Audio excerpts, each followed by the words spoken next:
Early 1960s. The Soviet Union triumphantly sends the first human into space. They are building satellites, developing nuclear weapons, and seriously planning the colonization of the moon. But while Soviet starships were traversing the cosmos, millions of people back on Earth were literally knee-deep in mud. Believe it or not, in those years, it was actually easier for an ordinary person to reach Earth's orbit than to travel to a neighboring town somewhere in Siberia or the Ural Mountains during the spring rains.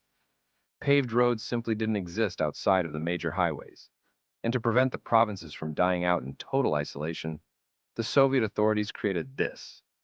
Meet the toughest, most mass-produced, and wildest bus of the Soviet wilderness, the KAvZ, a machine born out of desperation where every ride felt like a rodeo, and driving it required the physique of a heavyweight lifter. Today, we're telling the story of the ultimate Soviet Frankenstein. To understand this bus, you have to understand the Soviet Union. In the post-war years, the country needed trucks, thousands of trucks to rebuild the economy from the ruins. No one gave a thought to the comfort of ordinary passengers, but people in remote regions still had to get to work, to forests, mines, and farms. They couldn't just walk dozens of miles through the taiga, where bears roam and temperatures drop to minus 40 degrees. The solution was painfully primitive and as cheap as possible. Soviet engineers took the chassis of a mass-produced army truck and bolted a tin box with windows onto it. The first models were made of wood, simply clad in thin metal. They rotted quickly and creaked terribly over every bump, but they did the job. In 1958, a military plant in the city of Kurgan, which previously manufactured weapons parts, was repurposed to mass-produce these machines.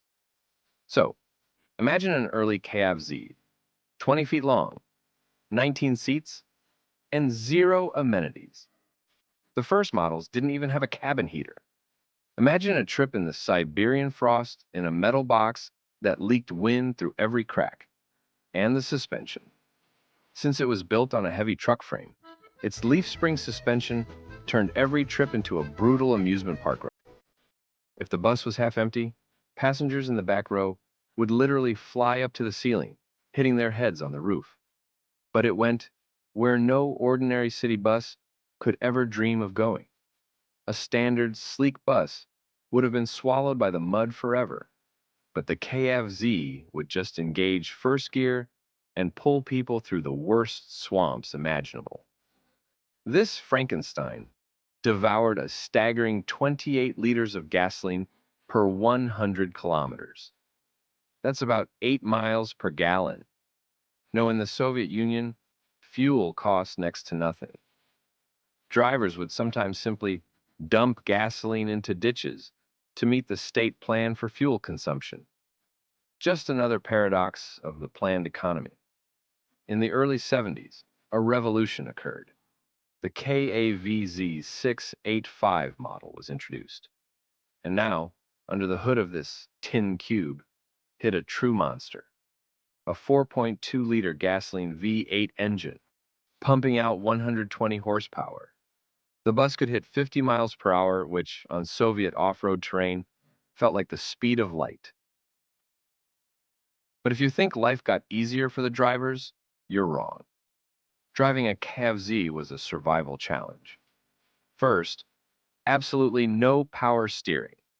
To turn the wheels in deep mud, the driver literally had to stand up from the seat and press their feet against the floor for leverage. Second, the gearbox had no synchronizers. To change gears, the driver had to perform a complex dance with the pedals, the double clutch technique with a rev match.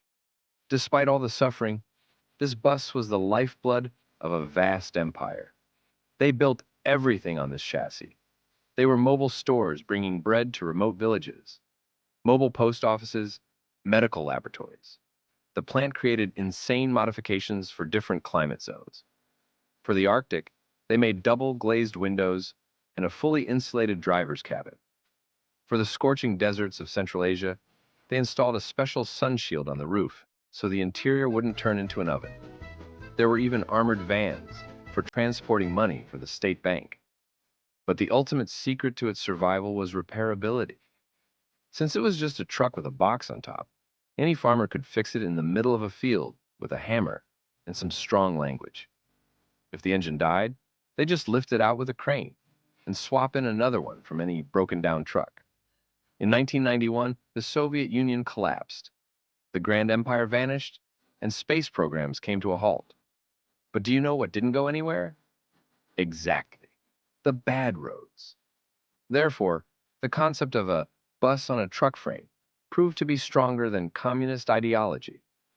Even through the 90s and 2000s, the factory continued to produce updated models of these tin Frankensteins. Nearly 500,000 of them were made in total. Many became the legendary yellow school buses for children in rural areas. The KAvZ is a monument to engineering compromise. As cheap as possible, infinitely durable, and without a single drop of mercy for human comfort.